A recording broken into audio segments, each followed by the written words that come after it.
Bueno, pues bienvenidos una vez más a nuestro Café Asembar. Hoy es un día especial y personalmente también porque tenemos a un médico increíble que le conozco además personalmente. Hoy nos acompaña el doctor Carlos Miguel de Sola.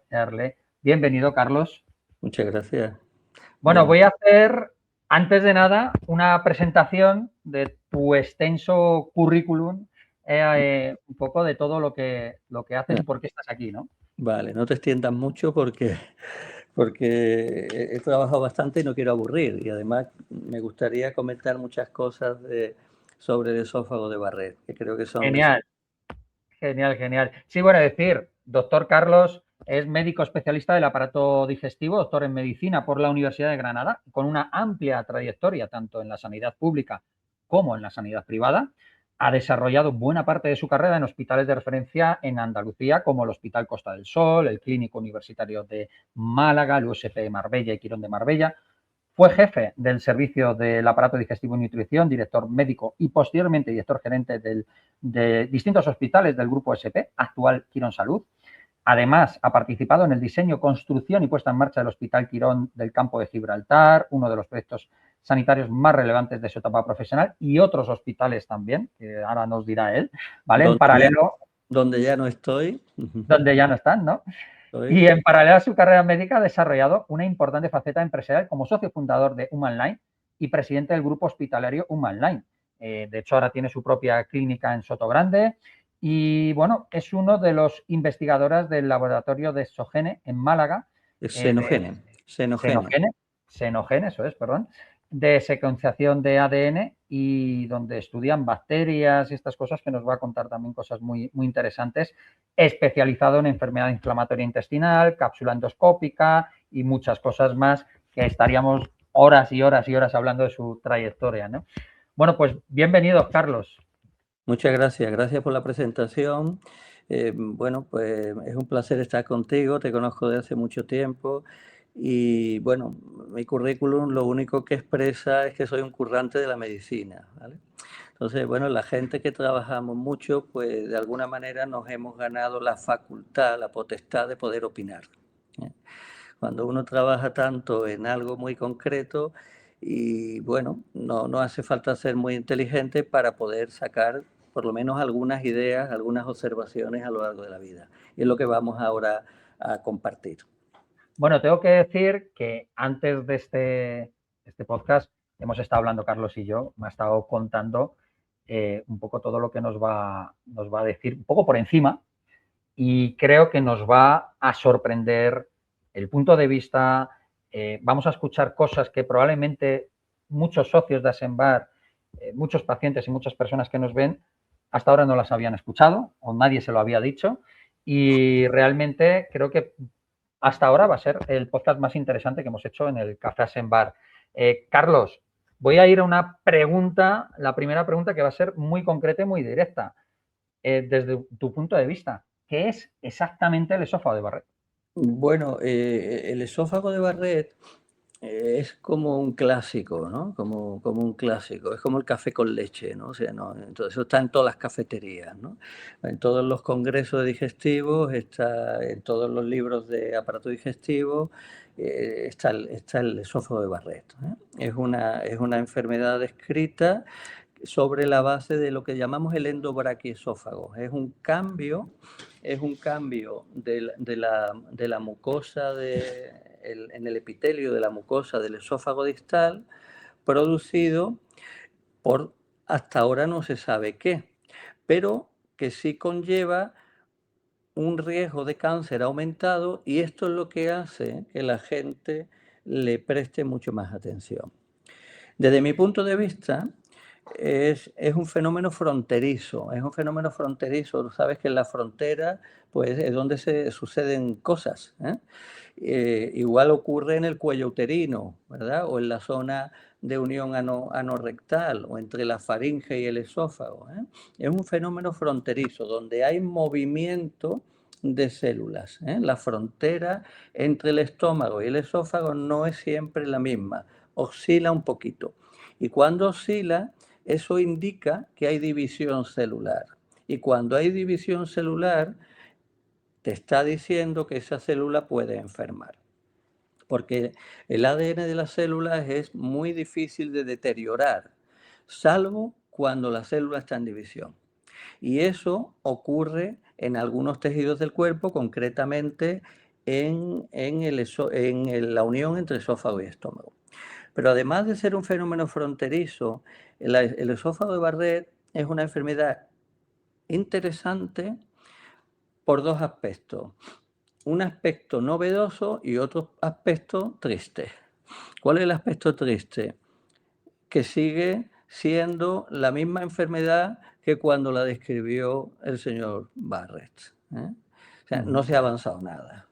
Los médicos piensan en el Barrett y piensan en quitar el ácido, en hacer chequeos endoscópicos para detectar displasia y evitar que se produzca el cáncer. Y punto. La medicina está viviendo una crisis, entonces estos pensadores como Barrett pues, han pasado a ser técnicos, entonces los digestólogos se dedican a hacer endoscopia y no se plantean en tener una visión general del problema. Pasan ¿Tú el piensas Barrett. que no hemos profundizado en el origen de la enfermedad, sino en ver cómo se puede atajar simplemente, ¿no? Correcto. La gente está cómoda. El paciente está cómodo con un diagnóstico. Tengo un esófago de Barrett, ya me puedo ir a internet o a ChatGPT y tengo dónde agarrarme. Si tú a un paciente le dices, tiene usted un esófago de Barrett, cuando sale de aquí, llama a su primo, le va a decir, sí, yo conozco un vecino que lo tiene, con lo cual todo el mundo tranquilo. Si tú al paciente le explicas que es un fenómeno de barrera fronteriza y que tiene una serie de implicaciones inflamatorias y puede haber un condicionante que le produzca el cáncer, ese paciente no se entera de nada. Y el primo al que va a llamar por teléfono al salir de la consulta, menos. Entonces el paciente se queda cómodo cuando tú le dices un diagnóstico, le pones un apellido, llámele colon irritable o llámele vesícula perezosa. Y por otro lado, el médico está cómodo porque también se dedica a hacer un chequeo, tiene al paciente revisándolo de una forma continua y él está contento de que a su paciente no se le va a escapar nada de lo que para el médico es importante. El médico cada día piensa más en el cáncer, estamos viviendo una epidemia de cáncer y no quiere que se le escape nada. Entonces, es una enfermedad a la que no se le ha aplicado una visión global y está en manos, como otras facetas de la medicina, en farmacéuticos, en nutricionistas o en psicólogos, o en ingenieros. Entonces, pues cada uno aplica una tecnología, pero nadie aplica una visión global, que es la que me gustaría yo luego comentar. Genial. Y por Hablas otro, de esa frontera, ¿no? Ese cáncer sí, fronterizo, que es un poco el inicio de todo, ¿no? sí, y luego veremos que está muy enlazado con el crecimiento, porque los niños tienen que crecer y tienen que crecer en todos sus órganos. No es, el esófago de un bebé no es el esófago de un adulto. Entonces el esófago tiene que estirarse, igual que el hueso se estira. Y se tiene que estirar pues, por arriba y por abajo. Ajá. O sea, que esto, digamos que es desde pequeñines cuando puede empezar a desarrollarse. Claro, por eso yo pienso que el esófago de Barrett es un fenómeno importante cuando ocurre en la infancia. Y luego veremos que hay muchísimos niños con reflujo que pasan desapercibidos. Este bebé que la madre le da el pecho y suelta leche. Ese niño ya tiene un reflujo. El pediatra le dice, bueno, que es inmadurez, que ya crecerá, tal, pero ese bebé ya tiene un reflujo. Lo que ocurre es que es muy pequeño y no se puede quejar del ardor que tiene, pero llora. Llora a veces después de mamar, porque ya tiene un reflujo. Entonces, si tú tienes un esófago inflamado desde pequeño, no solamente te va a producir un daño superficial, sino también va a afectar al crecimiento de ese esófago. En un momento donde el niño tiene una capacidad de diferenciación celular mucho más potente que el adulto. Entonces, cuando es pequeño y tiene un cambio de pH, ese niño tiene mayor tendencia a cambiar unas células por otras y desarrollar un Barrett. Entiendo. Por ejemplo, hablábamos antes del endobraquiesófago, ¿no? El concepto histológico de Barrett, ¿no? Es un cambio de unas células del esófago por unas células gástricas. Pero, por ejemplo, los países anglosajones, para decir que tienes un Barrett, no es suficiente una metaplasia gástrica. Tienes que haber una metaplasia intestinal.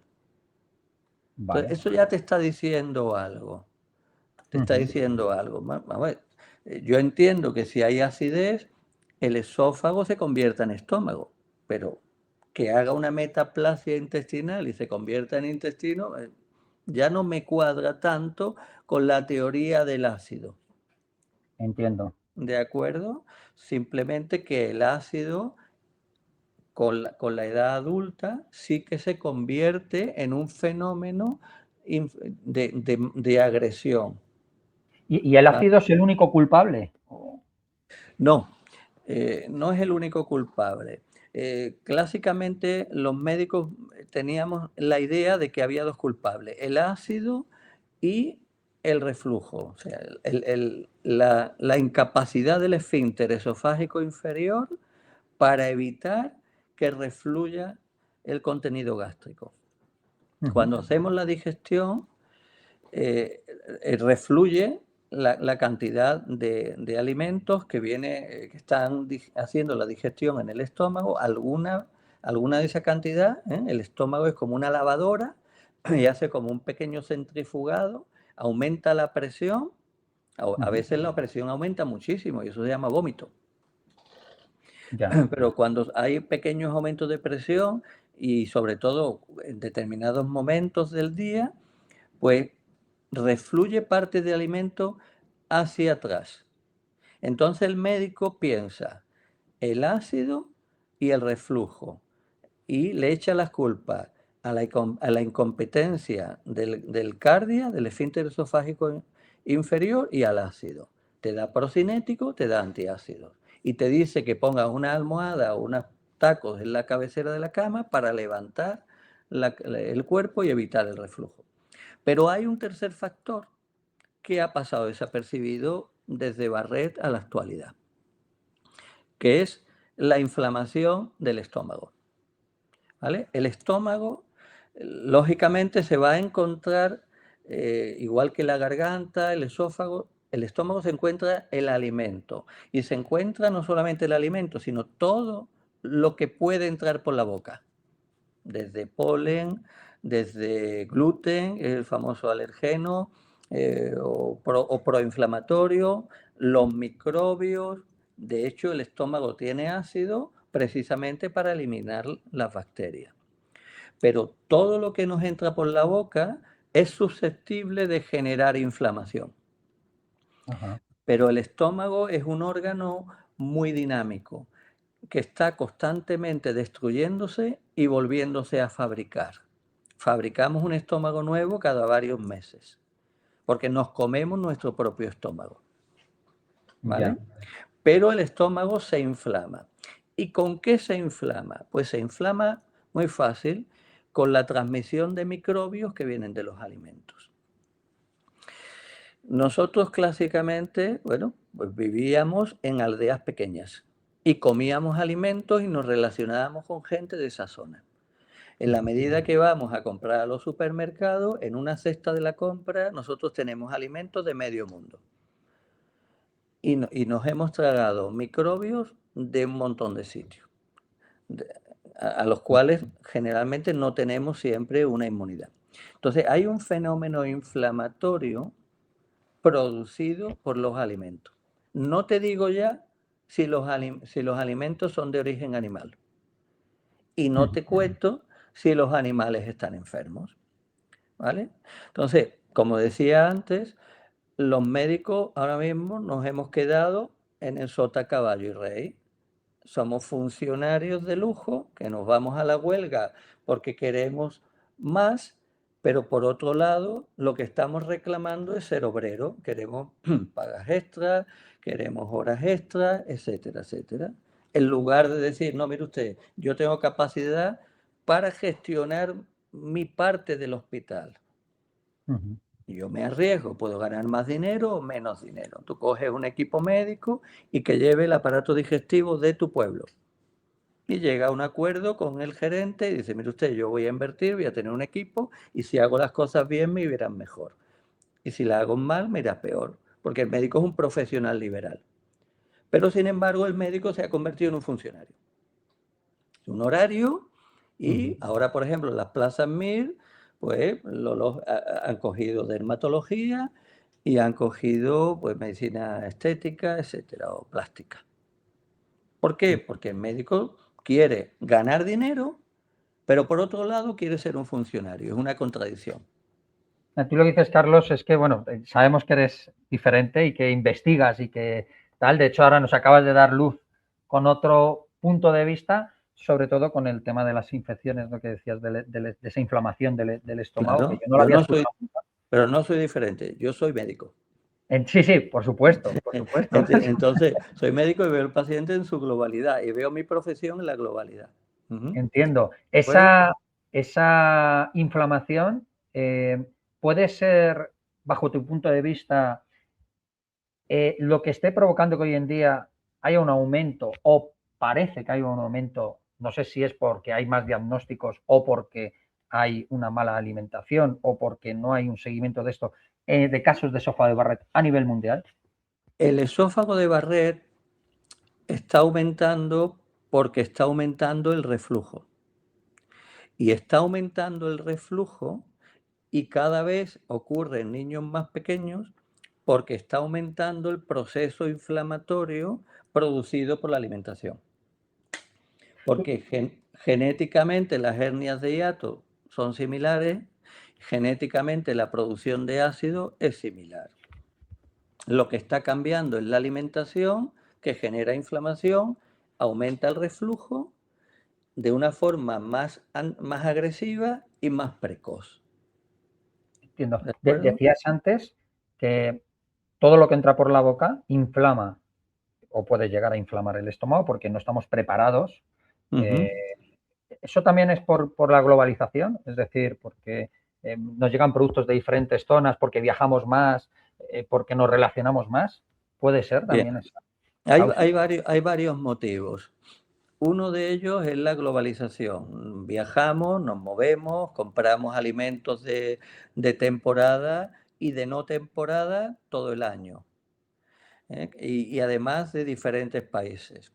Por otro lado, estamos viviendo una época de concentración de grandes empresas y de tecnologización de la alimentación. Entonces, antes un animal enfermo se mataba y ahora un animal enfermo en ocasiones se pasteuriza la leche o se esteriliza la carne.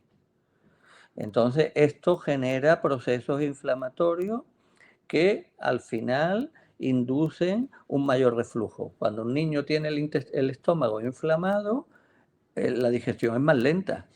Evidentemente el reflujo es mayor. Cuando uno se acuesta, eh, tiene más reflujo. El médico te dice, tienes que comer y acostarte temprano. Pero si tiene el estómago inflamado, te tiene que acostar 7 horas antes, 7 horas después de comer. O sea, va a llegar un momento. Luego, la evolución del ser humano en sí mismo, cada día la gente tiene un cerebro más desarrollado, una vida más activa.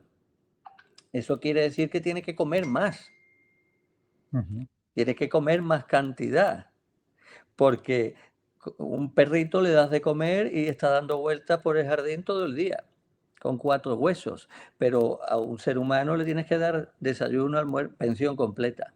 Desayuno, almuerzo y cena, merienda. Y si Sí. va al gimnasio tiene que picar a la entrada y a la salida. ¿Por qué? Porque necesita mucha actividad. Entonces le estamos dando mucho trabajo a nuestro estómago y a nuestro aparato digestivo en general. Ese es otro condicionante. ¿Vale? Hoy en día, esto que se habla tanto de la microbiota, digamos que Entonces tiene relación también. Completamente. La microbiota no solamente de la boca, sino también del aparato digestivo en su conjunto. ¿Vale? Entiendo. Tú imagínate un paciente que tenga un esófago de Barrett que se ha formado de bebé, por un reflujo de bebé, que tiene una metaplasia intestinal en el esófago distal, que además sigue teniendo ácido y reflujo, con lo que eso supone de irritación por las enzimas gástricas, incluso por la bilis. ¿Qué quiere decir? Que esa inflamación está generando un recambio celular permanentemente, porque la inflamación lleva una reparación. Y cuando las células están en fase de división, son vulnerables. Y ahí interviene la microbiota de la boca y del tubo digestivo. ¿Por qué? Porque es cuando ese virus o esa bacteria que tenemos en la boca agresiva puede generar el cáncer. Igual que el papilomavirus le genera el cáncer a las pacientes en el cuello uterino. Pues algún germen debe estar implicado en el cáncer del Barrett, que habrá que buscar. ¿De acuerdo? Y debe ser un germen de una edad con el que contactamos a determinada edad, porque los niños tienen reflujo, pero raramente tienen cáncer de esófago. Se necesita tiempo. Bueno, habrá que poner especialmente foco a los virus que se transmiten con relaciones sexuales o que se transmiten de persona a persona. Porque, Hemos nombrado varias veces la palabra niño. Hemos hablado de que desde niño se puede empezar bueno, pues, con esa barrera que hablabas, ¿no? Y cómo se estira el esófago y todo esto. sí. A los que somos padres, ¿cómo podemos observar eso? ¿O cuándo nos tenemos que alertar? ¿O qué tenemos que hacer, ¿no? Mira, ahora mismo hay un 25-30% de niños a nivel mundial que tienen un proceso inflamatorio del aparato digestivo. Y estos niños están dando vueltas por las consultas, algunos con reflujo, son más pequeñitos, otros con dolor abdominal, otros simplemente lo que tienen es una inapetencia y muchísimos de ellos un retraso de crecimiento. Antes las familias tenían 7, 8, 5 niños y ahora tienen 1 o 2. Entonces, las madres de hoy no son conscientes de lo pequeños que están a veces sus niños, porque además van al colegio y todos son pequeños. Tú nada más que tienes que comparar el Real Madrid con el Barcelona, ¿vale? Se habla mucho de lo que ha pasado ahora con el Real Madrid. Sí, es noticia mundial. Claro, Florentino Pérez es un tío excepcional. Es una persona excepcional, pero tiene un defecto, que es ingeniero. Entonces, un ingeniero te puede hacer un estadio maravilloso, te puede desarrollar cualquier proceso de manera perfecta, pero no tiene la visión general que tiene un arquitecto. Igual ocurre con un farmacéutico o con un biólogo, que los tíos se sacan unos premios Nobel increíbles todos los años, pero no tienen la visión global del médico. Por ejemplo, el Real Madrid este año y el año anterior no ha ganado absolutamente nada. Se habla de salario, se habla de disciplina, se habla de entrenadores, se habla de árbitros, de periodistas, de todo, pero no se habla de médicos. Entiendo. Y si estuviéramos hablando de salto a caballo, seguramente el veterinario llevaría la voz cantante.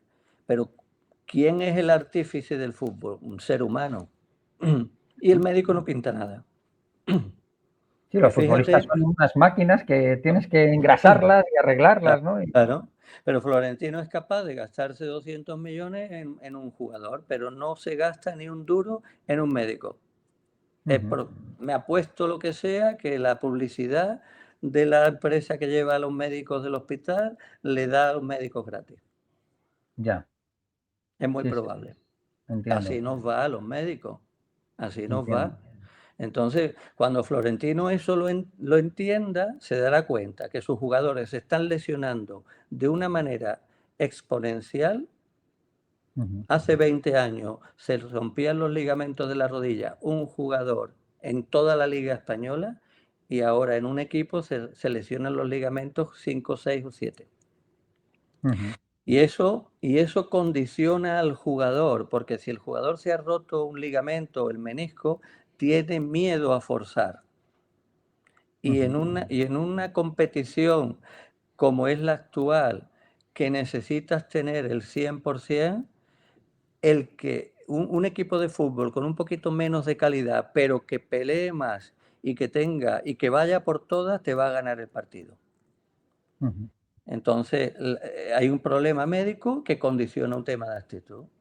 ¿Y por qué hay tantas lesiones? Por la misma razón que hay tanto Barret. Porque el proceso inflamatorio se ha disparado. Y se ha disparado en base a que nuestro cuerpo está peleando constantemente con la microbiota. Porque tenemos una microbiota desequilibrada. Antes teníamos una microbiota que peleaban entre ellos. Pero ahora están desequilibradas. Hay grupos que crecen más que otros. No me gusta llamar sobrecrecimiento bacteriano, sigo, no me gusta porque genera confusión. Pero hay unos grupos que son más fuertes que otros y esos grupos se acercan al tubo digestivo y generan reacciones inflamatorias. Te inflama el estómago, tienes reflujo y tienes Barré. Te inflamas el intestino, te desarrolla una celiaquía. Te inflama el colon, aumenta la diverticulitis, el cáncer, etcétera, etcétera, etcétera.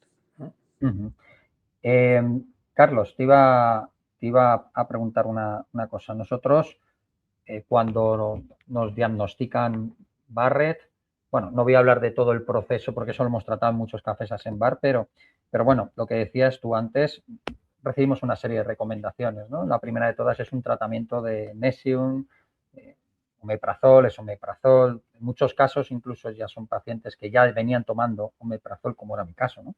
Que tomaba ya omeprazol de 20, entonces luego pasas a 40 y, bueno, pues te vas regulando, te haces tus pruebas, te hacen tu pH-metría, tu manometría, todas estas pruebas.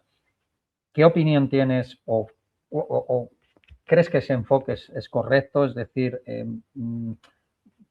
cuéntanos, háblanos un poco de todo este proceso, ¿no? Que es un poco el que desarrollamos. Luego incluso tenemos también las recomendaciones de hacerse la funduplicatura, bueno, pues todas estas cosas, ¿no? Que ya son otros enfoques, ¿no? Para vencer ese reflujo que solemos tener y que notamos cuando no nos tratamos con la medicación, ¿no? Bien, hay pacientes que tienen un reflujo porque fabrican mucho ácido. ¿Vale? Ese paciente, lógicamente, hay que bajarle la acidez. Y para bajar la acidez, pues la bendición del descubrimiento de los inhibidores de la bomba de protones. En los años 90 yo asistí a los primeros tratamientos con omeprazol. Las primeras botecitos con 14 pastillas de omeprazol y el enfermo te agradecía muchísimo porque te quitaba la acidez. Paciente que tiene hiperacidez, tiene un estómago hipersecretor, un estómago muy sano que fabrica mucho ácido. Este paciente le das un inhibidor de la bomba de protones.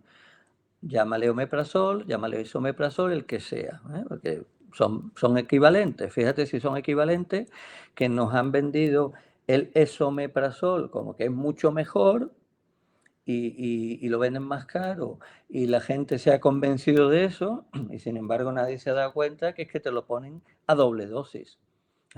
Si el esomeprazol es mejor, ¿por qué me tengo que tomar 40 miligramos y no 20? ¿Me entiendes? Si la forma enantiómera es más potente, ¿por qué me das 40 miligramos?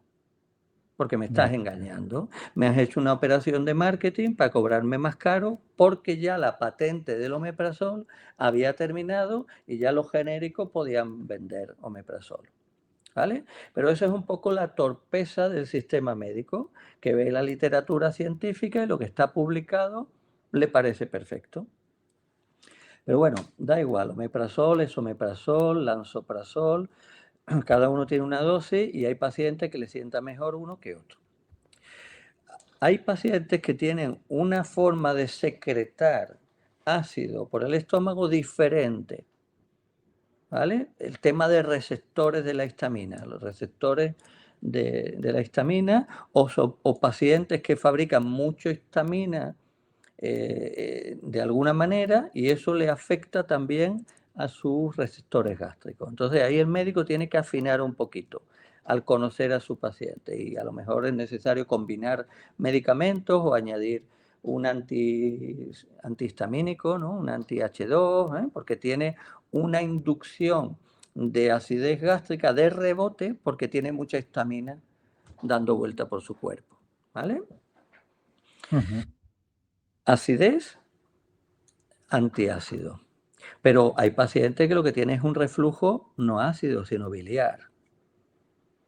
Pacientes que están operados de vesícula o que tienen una coledocotomía, tienen abierto el colédoco, pacientes operados con cirugías digestivas, operados de estómago, lo que tienen es un reflujo biliar. O pacientes que tienen una anatomía que hacen que la papila, cuando suelte bilis, pues está a pocos centímetros del bulbo duodenal, pasa bilis al estómago. ¿Eh? Para eso se inventó la Pepsi, ¿no? La Coca-Cola, ¿no? Para tratar la dispepsia. Tenemos dispepsia, tenemos una mala digestión. Si tenemos una acidez, le damos antiácido. Pero si tenemos una dispepsia porque tenemos mucha bilis y enlentece la digestión, pues tenemos que tomar algo que nos dé ácido. Entonces, por ejemplo, le das al paciente un poquito de Coca-Cola, Pepsi-Cola y mejora muchas veces. ¿De acuerdo? Fíjate. Y a veces tienes que combinar porque el reflujo es mixto, ácido y bilis. ¿De acuerdo? Y luego están esos pacientes que lo que tienen es un reflujo porque el estómago está inflamado. Y hay que desinflamar. Hay que ver qué alimentos, qué circunstancias están generando esa inflamación. Sí. Y tratar. Bueno, eso de la inflamación, fíjate, no lo había escuchado yo asociado al Barrett, pero sí es algo que se oye mucho en muchos podcasts, ¿no? En internet, que se habla de esa inflamación del estómago. Bueno, es que no hay otra enfermedad. Ya. Cualquiera de los oyentes pueden ver que hace años que no ven una poliomielitis, un sarampión o una fiebre de Malta o un tifus en España, o un cólera. Claro. Claro. Ahora mismo se ven hipertensos, diabéticos, hipercolesterolemia, hernias de disco, varices, cáncer. Todo eso son procesos inflamatorios o están incrementados por la inflamación. O sea que la medicina todavía eso no lo ha valorado en su globalidad. Y cuando lo venga a valorar va a ser tarde, porque ahora vamos a cambiar de ciclo. Ahora ya vamos a terminar el proceso de inflamación y empezamos un ciclo nuevo. Bueno, te iba a hacer otra pregunta, pero como has terminado con eso, ¿qué ciclo empezamos ahora? Ahora empezamos un ciclo de infecciones otra vez. Ahora vamos a, claro, cuando uno tiene procesos inflamatorios, la microbiota te inflama, se sigue empeorando. ¿Cómo se empeora la microbiota? Hemos dicho de la globalización, de la vida activa, de pasar de las ciudades, del campo a las ciudades, vamos cambiando nuestra microbiota. Pero ahí llegamos a una microbiota inflamatoria. Pero la microbiota todavía puede empeorar más. ¿Cómo va a empeorar esa microbiota? Pues muy fácil, cuando vayas al médico. Cuando vas al médico y el médico te mande un antibiótico, o vas a un nutricionista, te cambie la dieta, o tomes un quimioterápico porque tienes un cáncer de mama y tienes que tomar 5 años alguna medicación, o estás tomando un antiparasitario porque está de moda, o como un señor que he visto antes que lleva toda la vida tomando vinagre de manzana. O sea, cuando intervenimos, ya nos terminamos de cargar la microbiota. Y a partir de ahí ya estamos indefensos. O sea, cuando tú tienes un intestino permeable y tienes una microbiota permeable, ¿quién te defiende? tu sistema inmunológico. Entonces ya estás, los pacientes sanos, fuertes, más o menos estarán bien, y los pacientes débiles pues empezarán a hacer infecciones como hace años que no estamos viendo. Bueno, ahora estamos viendo, por ejemplo, meningitis, ¿no? Sí, Y bueno, esto no ha hecho nada más que empezar. entiendo. Carlos, bueno, derivo un poco a lo que tenía en la cabeza. Vuelvo a los pacientes diagnosticados con Barrett. ¿Todos acaban en cáncer? No, no todos los Barrett terminan en cáncer. Te digo, se tienen que dar las circunstancias de una inflamación crónica. La inflamación no es la causa de las enfermedades, pero sí es la probabilidad de enfermar. Es como comprar papeletas para un sorteo. Si compras una, tienes menos probabilidades que si compras 5. Cada vez que te inflamas, las células están en división y estás comprando papeletas para un cáncer. Porque es cuando la célula se divide cuando se puede volver cancerosa. Entonces, inflamación continuada, un paciente con un reflujo que no está tratado adecuadamente, pues ese paciente tiene más riesgo. ¿Cómo solemos ver el cáncer de esófago? Solemos ver al paciente directamente que debuta, que no puede tragar, y vemos un cáncer. Y ese paciente viene con el cáncer y con el Barrett. ¿Por qué? Porque no sabía que tenía un Barrett y no estaba tratado. Entonces, si un paciente tiene identificado que tiene un Barrett y se trata correctamente, el riesgo de cáncer se va a minimizar. Seguramente luego hay otros factores, como puede ser la inmunidad, que tampoco se le da importancia a la mejora del sistema inmunológico, ¿no? Los pacientes están buscando la vida por su cuenta, están tomando el suplemento a punta pala, ¿no? ¿Vale? ¿Por qué? Porque son conscientes de que la vida tan activa necesita de muchos suplementos. Y como tienen una guerra en su tubo digestivo contra la microbiota, tienen un desgaste inmunológico y necesitan armamentos.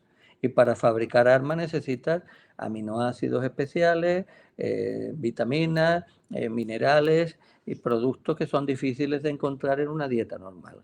Que por otro lado, tenemos una dieta que se está empobreciendo, porque en general el país se está empobreciendo. Entonces la gente come alimentos más básicos, más simples, y no toma superalimentos que al final lo tienes que tomar en suplemento. Pero si tú coges cualquier suplemento y lo analizas, al final lo que estás tomando es comida que deberías tomar en condiciones normales. Entiendo.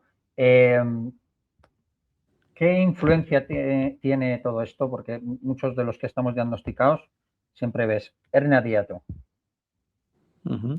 La hernia de hiato es lo que se ve. Ujú. Claro, si tú vas al médico, el médico que te va a diagnosticar lo que ve en una prueba, lo que ve en un análisis.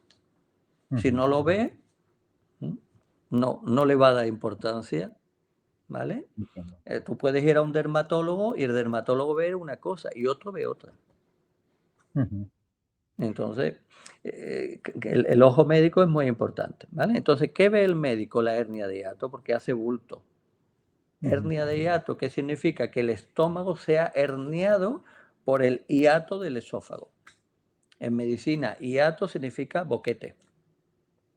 Entonces, el músculo diafragma tiene un boquete, un orificio, un hiato, por donde tiene que pasar el estómago y convertirse en esófago. Y justo esos pilares diafragmáticos nos sirven para impedir que el estómago se venga hacia arriba. Pero no es un grifo de la marca Roca o de la marca Groer. No es perfecto. Siempre puede deslizarse un poquito. Si uno ve un informe de endoscopia, dice, uy, el médico me ha dicho que tengo una hernia de hiato y la otra vez me dijo que no. Sí, porque Sí. se ha fijado en la transición al entrar o al salir. Ajá. Cuando el estómago está lleno de aire, se hincha, baja. Cuando Sí. está vacío, sube. Ajá. Entonces siempre, ¿vale? Hay una oscilación, hay un margen. Entonces, eso no es una hernia de hiato, eso es fisiológico.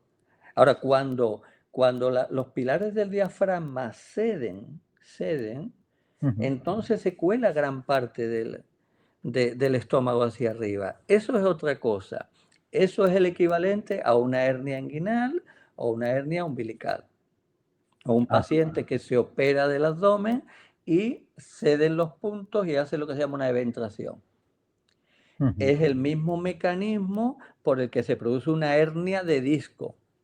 El disco se ha herniado y ha comprimido el nervio de la columna.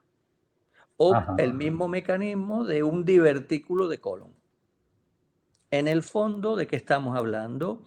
De una cosa que se llama sarcopenia, que es una debilidad, que es lo que tienen los jugadores del Madrid, una debilidad en los ligamentos o el tejido conectivo, ¿vale? Que tiene un condicionante genético y de otro tipo, Ujú.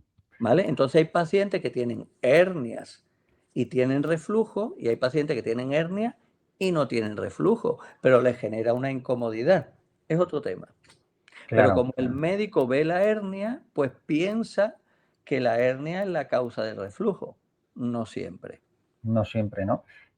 Bueno, es que el tema es mucho más complejo. O sea, vamos a lo básico, ¿no? Tengo una hernia, pues ya tengo reflujo, tomo omeprazol, o sea, seguimos un proceso, ¿no? Pero Claro, tú ahora claro. En mitad de esta tienes, conferencia habrá pacientes que se hayan desmarcado porque no quieren calentarse la cabeza, ellos quieren su pastilla y ya está.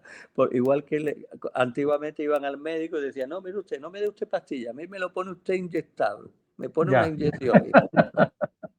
Claro, ese paciente no Eso es lo que quiere. todo el mundo quiere hoy en día, ¿eh? Que le Claro, pongan pues la ese inyección y se paciente cure. tiene su médico que le da, que ese médico ha entendido lo que el paciente quiere. Y Entiendo. fantástico. Y luego hay otros pacientes que quieren profundizar o quieren evitar que sus hijos estén enfermos, etcétera. Sí, sí, ¿Vale? sí, sí. Entonces, pues, entonces profundizan un poco más. Hay para todo. Bueno, vamos a otra cosa. La endoscopia. Ujú. Es otra de las cosas que nos manda el médico, es decir, cuando obviamente para detectar, para ver, para luego coger una muestra del tejido y llevar una biopsia. Ahora viene todo el tema de la inteligencia artificial. Hemos tenido también muchas veces en Asembar conferencias donde muchas veces nos dicen, cuidado con las endoscopias, con las gastroscopias, que la persona que la haga tenga mucha experiencia en ello, porque el ojo no ve igual todo. Esto, bueno, pues te lo agrego, no lo hemos hablado antes, pero te lo agrego ahora porque, claro, uno no sabe, ¿no? Cuando va a un hospital quién se la va a hacer y qué experiencia tiene, ¿no? Pero al final es algo que tenemos, entre comillas, recetado, yo concretamente, cada 3 años. Hombre, ¿Cómo? en general, aquí en España tenemos la suerte de que los médicos tienen una formación bastante buena, ¿vale? En general, la especialidad de aparato digestivo en particular, lo que yo conozco en general, son gente muy bien formada y que están capacitados y tienen una experiencia de suficiente número de endoscopia para poder interpretarla bien. Bueno, Luego hay de todo, lógicamente. Hay gente que afina mucho más y hay gente que afina menos, más experiencia, menos experiencia. Pero en general un médico con un sistema MIR de una formación adecuada sale de un hospital importante con un conocimiento de lo que es un barrer, bueno, normal, ¿vale? Entonces, luego ya cada médico se va a fijar en determinadas cosas. Hay cosas, yo te puedo decir, que tú puedes hacer endoscopia con 100 médicos y a lo mejor 99 no van a ver algo ujú, y uno lo va a ver, ya, ¿vale?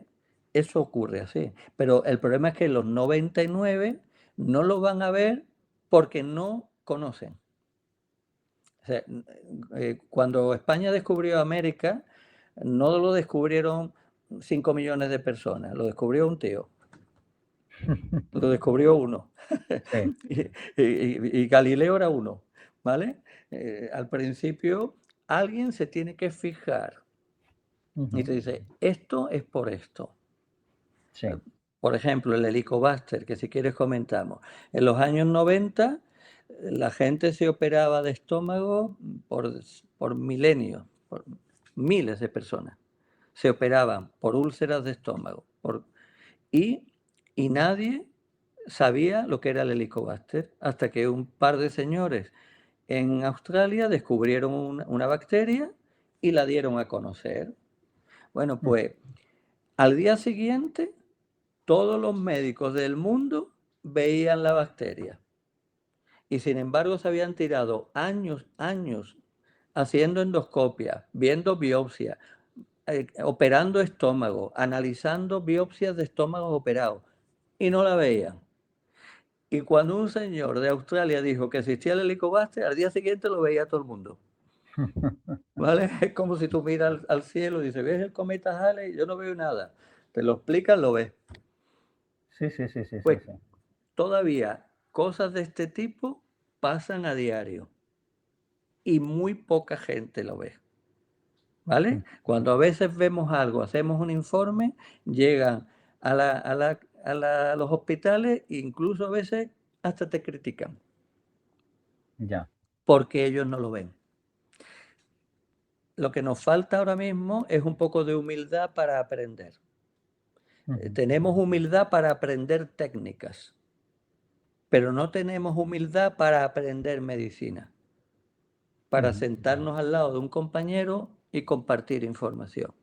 ¿Y tú crees que ahora la inteligencia artificial va a cambiar eso? Bueno, mira, hace unos días he visto una paciente que ha venido a verme desde Madrid y me ha traído en anticipo una carpeta informática donde yo creo que todas las exploraciones complementarias que se hacen en la ciudad de Madrid las tenía hechas ellas. Por supuesto, ingresos hospitalarios, todo tipo de endoscopia, ecoendoscopia, todo tipo de estudios de sobrecrecimiento, todo lo que existe en el catálogo, todo lo tenía. Cuando tú le metes esa información a la inteligencia artificial, lo haces de prueba, la inteligencia artificial está igual de equivocada que los médicos que la han atendido. Los mismos diagnósticos insulsos, bueno, es un tema nervioso, es un tema de sensibilidad visceral, todas estas cosas que los médicos nos inventamos cuando no sabemos lo que tiene el paciente. La inteligencia es tu espejo, la inteligencia artificial. Cuando tú hablas con la inteligencia artificial, vas a saber lo mismo que sabes. Solamente que ella te va a ayudar a entender lo que tú sabes, pero no te va a decir lo que no sabes, porque ella tampoco lo sabe. Ella sabe lo que sabe la inmensa mayoría de la gente en el mundo, pero la inmensa mayoría de la gente del mundo no descubrió América, lo descubrió uno. Entonces, cada uno en su territorio, un señor que es un experto alfarero va a saber mucho más que su inteligencia artificial, de técnica de alfarería. Y un señor que conoce los encunables, igualmente. Y un médico muy especialista en lo suyo le da vueltas a la inteligencia artificial. Pero va a ayudar muchísimo para que los médicos que van aprendiendo y van ampliando el conocimiento automáticamente lo pueden compartir.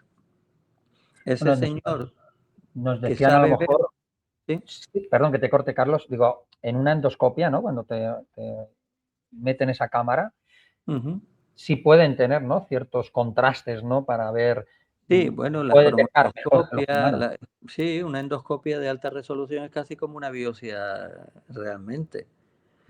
Si eres observador puedes detectar y puedes tomar biopsias dirigidas, etcétera. Pero estamos hablando de ya el esófago de Barrett con displasia o con cáncer. Esa ya es la complicación. Ya, Habría que ir al inicio, a evitarlo. claro. ¿Qué tratamiento o qué, más allá del omeprazol, es el que tú consideras o crees que tienen que tener los pacientes, ¿no? Que ya lo tienen diagnosticado o que tienen ya una metaplasia intestinal diagnosticada? Sí. Ya no te digo los que tengan displasia de grado bajo, grado alto o tal. pero, o incluso aquellos que tienen una esofagitis de estos grados A, B, C, D, ¿no? Que te detectan a veces, pero luego todavía no sabes si tienes un Barrett, ¿no?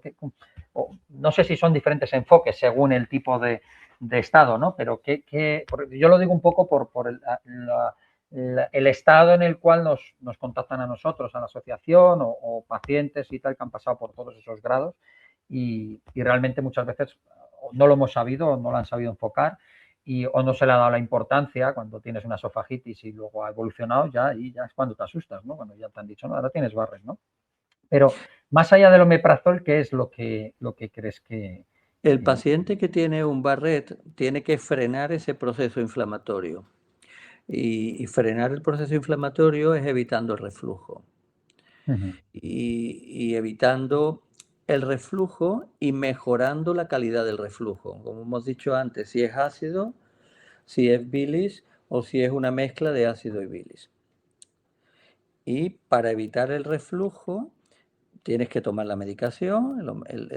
Mientras tengas reflujo, tienes que tomar omeprazol o similar, o tienes que tomar algún quelante de sales biliares o algún procinético para evitar el reflujo biliar. Y a medida que consigues que la inflamación del estómago va desapareciendo, puedes ir reduciendo la medicación. Ahora, una vez que el Barrés está establecido, tienes que tomártelo muy en serio. Es muy difícil que puedas descansar, si un Barrés de verdad, descansar de la medicación. Tienes que tomar la medicación porque es un agresor. El contenido gástrico es un agresor y el contenido biliar es un agresor muy importante. Luego, por otro lado, hay que cuidar muy bien la boca, la microbiota oral. Hay que cuidar muy bien las bacterias de la boca. Ahora mismo hay mucha tendencia a hacer implantes porque las encías se están deteriorando como cualquier otra parte del cuerpo.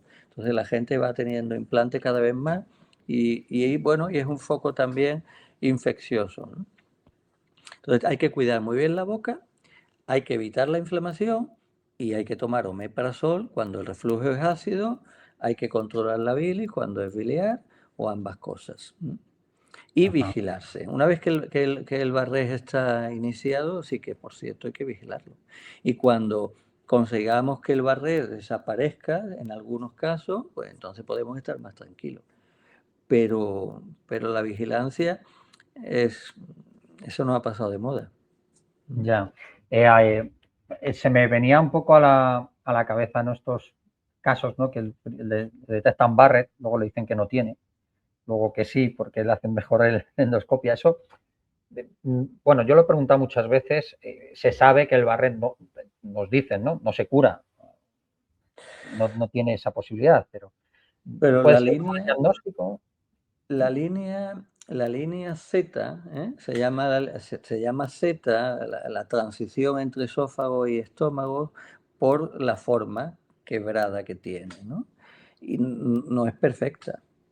Entonces, Ya. en determinados momentos puede haber una lengüeta de mucosa gástrica que sube hacia arriba y luego regresa. Entonces hay barrés que desaparecen. Los barrés gástricos desaparecen cuando desaparece el influjo y cuando pasa suficiente tiempo para que el cuerpo haya fabricado un epitelio nuevo. Como decía, estamos fabricando un estómago nuevo cada varios meses. Entonces el barrés gástrico desaparece. El barré con metaplasia intestinal es mucho más complicado, porque creo que tiene un origen mucho más de la infancia. ¿Cuál crees que es el error conceptual en torno al Barrett? El error conceptual, pensar que es un problema local. Pensar que es un fenómeno puramente local. Entonces está en manos de los digestólogos que van a esa zona y nada más. No pensar que hay una serie de condicionantes sistémicos. Como todo en la medicina tiene que ser integrativa. Un paciente que tiene un cáncer de mama, bueno, si tiene un sistema inmunológico, va a responder mejor a la quimioterapia si la persona está mejor defendida, ¿no? Y un paciente que tiene un Barrett, si tiene un sistema inmunológico sano, si tu cuerpo funciona bien, si está bien nutrido, el paciente va a evolucionar a mejor. Ujú. Si el paciente además fuma, toma otros transgresores y además está supermedicado con un montón de química, pues ese paciente está más debilitado. Si además tiene una microbiota agresiva en la boca, el riesgo, si tiene riesgo si hay enfermedad de transmisión sexual, hablábamos antes del papilomavirus, ¿no? En Sí, el cuello uterino, bueno, pues se está disparando el cáncer de boca, de amígdala, de cabeza y cuello por transmisión sexual, también por el papilomavirus, por el sexo oral. ya. Hay mucha droga, ahora que está tan en candelero, ¿no? Tan en Ujú. candelero. La droga es el gran problema de este país. El gran problema de este país. Deberían estar, vamos, todos los políticos reunidos, vamos, mañana, tarde y noche. Se está cargando la sociedad. Ya. Y la inmensa mayoría de la gente que se droga no quiere drogarse. Igual que la inmensa mayoría de los fumadores quieren dejar de fumar, pero no pueden por diferentes circunstancias. Hay que ayudarle. Ujú. ¿Vale? Em, Te voy a hacer otra pregunta eh, sobre el factor psicológico, ¿no? La ansiedad, el estrés, eh, influye también en todos estos procesos. Eh, ¿Es algo que hay que atajar para que luego no desencadene esto? ¿O forma parte, tiene que ser de un proceso natural que realmente le damos más importancia y fisiológicamente, digamos, no estamos afectados? ¿O sí? Ya, entendemos que sí, pero Sí, muchas veces el estrés es un comodín. Terminando con la pregunta anterior, sí. hay una frase interesante, que es que la boca está más cerca del estómago de lo que pensamos. Ujú. Qué buena. ¿Vale? Sí. Entonces, es muy, muy importante eso, ¿vale? Pero te contesto lo del estrés. ¿Por qué es importante el estrés? Ujú. ¿Eh? El estrés es lo que impide que nos desinflamemos. Hemos Vale. dicho que tenemos tendencia a inflamarnos, porque Ujú. estamos peleando con microbios que vienen por todas partes. Imagínate que llevas a un niño a una guardería cada día diferente. Ese niño le salen los virus por la oreja. Lo mismo Ya. nos pasa a nosotros cuando comemos alimentos de diferentes sitios o cuando interaccionamos con gente, ¿vale? Ujú. Pero nuestro cuerpo tiene unos mecanismos antiinflamatorios. Por ejemplo, la vitamina D es un antiinflamatorio natural. Todo el mundo la tiene baja. ¿Por qué? Porque la gastamos. Estamos inflamados. Por ejemplo, vitamina D la tienes que tener muy bien, 50 de vitamina D como mínimo, en la analítica para evitar que el Barrett progrese. Por ejemplo, Ujú. tienes que tomar vitamina A y E y aminoácidos para fabricar tejido, para reparar rápidamente. Pero el estrés se come nuestro antiinflamatorio y nuestro antialérgico estrella, que se llama la adrenalina. Cuando una persona está estresada, es como una cebra que está en la selva y cada minuto viene un león. Ujú. Nosotros estamos gastando la adrenalina que teníamos reservada para un momento de crisis, ¿vale? Ese momento que viene alguien a pegarte, ¿sí? Cuando viene Hacienda, ¿vale? Entonces nosotros la estamos, tú imagínate que viene un inspector de Hacienda. Qué buen ejemplo. Está bien que gasten la adrenalina, además la mayoría son, bueno, vienen ya delimitados, ¿no? A esta parte. Bueno, pues tú gastas la adrenalina para decidir qué vas a hacer de comer Ujú. o que tienes un examen mañana, ¿vale? O estás pendiente de cuándo sube la electricidad porque eres humilde, no tienes para pagar la electricidad y estás pendiente para cuándo poner la lavadora. Desgraciadamente estamos viviendo esa situación. Bueno, pues si nosotros no tenemos adrenalina, no tenemos el mecanismo antiinflamatorio, antialérgico que impide que nos inflamemos y que desarrollemos todos estos procesos. ¿Vale? Donde está sentada la adrenalina no se sienta la histamina o se sienta otro mediador. Ahora, como Ujú. se levante, se sienta automáticamente. Se dispara el asma, la hipertensión, la arritmia, el reflujo y absolutamente todo. Porque los mecanismos alérgicos, un bebé, un niño, no tiene apetito, tú le das Pranzo, Ujú. que es un antihistamínico, Entiendo. ¿vale? Un chiquito autista, le das anfetamina, se relaja, Ujú. ¿vale? Te tomas un café, puedes pensar mejor, todo funciona. Ya. Como predominen los mecanismos mediados por el vago, tanto que está de moda el tema este, es mucho más simple, ¿no? Aparecen los mecanismos asociados al reflujo. Verás en tu asociación, si tú incluyeras en la asociación todo el que tiene tos crónica, Ujú. que es una forma de reflujo, algunos carraspean, los que tienen formas leves están carraspeando constantemente, otros tienen tos y algunos tienen espasmos esofágicos, Ajá. producido por un reflujo mal interpretado, Ya. ¿vale? A veces el esófago se equivoca, ¿m? Buena frase. Ujú. Se equivoca y, claro, no sabe si la comida va para arriba o va para abajo. Claro, Entiendo. cuando tú te distiendes el esófago, ¿cómo sabe el esófago si tú estás comiendo o tienes un reflujo? Ujú. Cuando tienes unos mecanismos tan acelerados o tan activados, simplemente por comer se produce un espasmo de la laringe. Le hacemos un No, cortocircuito. claro, nosotros cuando hacemos endoscopia nos dice el anestesista a veces, espérate un poquito, que el paciente ha hecho un espasmo laríngeo. Esperas un Ah, poquito y el paciente ya respira bien. Y sin ya. embargo, tú no le has tocado la laringe, Ujú. le has tocado el esófago. Pero ese paciente tiene un reflejo tan afinado que solo tocar el esófago hace un espasmo laríngeo.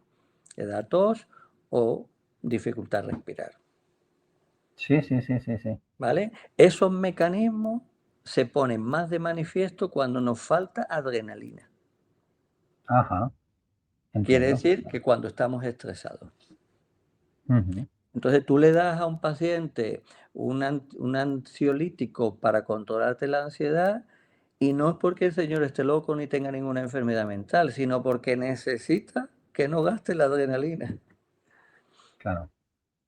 Sí, sí, sí, sí. Al ¿Entendido? final va todo unido, va todo encadenado Claro, por eso te decía que se necesita una visión global para tratar el Barrett, para tratar la diverticulitis, para tratar las pancreatitis, y porque hay pacientes que tienen piedra en la vesícula y hacen pancreatitis y otros no. Porque hay pacientes que fuman 3 paquetes de tabaco y no hacen bronquitis. ujú. Porque hay pacientes que desarrollan celiaquía de pequeño o de mayor. Tal vez vayamos a un proceso en el cual eh, el tratamiento tiene que ser más individualizado, ¿no? Entender al paciente en toda su concepción y a lo mejor lo puedes comparar Efectivamente, con otros que estén similares, pero que no hay dos casos iguales, ¿no? efectivamente. Y hay una máquina para resolver eso que se llama médico, Sí. Qué que es bueno. el que te lucha contra la protocolización. Ajá, Hay entiendo, gente que protocoliza y hay gente que hace medicina. entiendo. Pues Carlos, mira, me quedo con un poco con un resumen de toda esta charla que yo creo que nos podríamos tirar horas. O sea, ya te invito a participar en un futuro en otra si quieres, pero sobre todo hay varios puntos, ¿no? que destacan, ¿no? El primero que hemos hablado de esa frontera, ¿no? De cuando se Ujú. inicia el barre desde pequeñines, bueno, pues por lo menos yo personalmente no lo había escuchado y me parece algo interesante para tratar y para hablar de forma más extensa.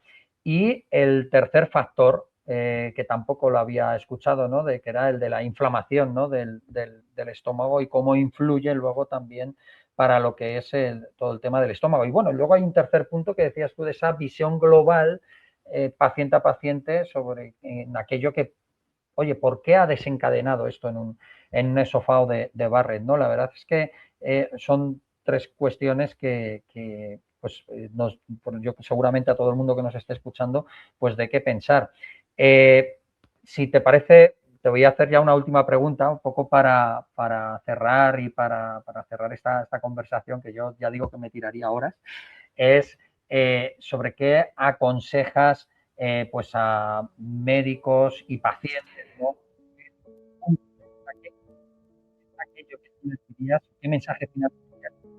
Ellos que seguramente vayan a ver este programa, esta edición de Café en Bar y seguramente pues tu opinión se les quede grabada en la retina y den un cambio, ¿no? A aquello que estaban Sí, pensando.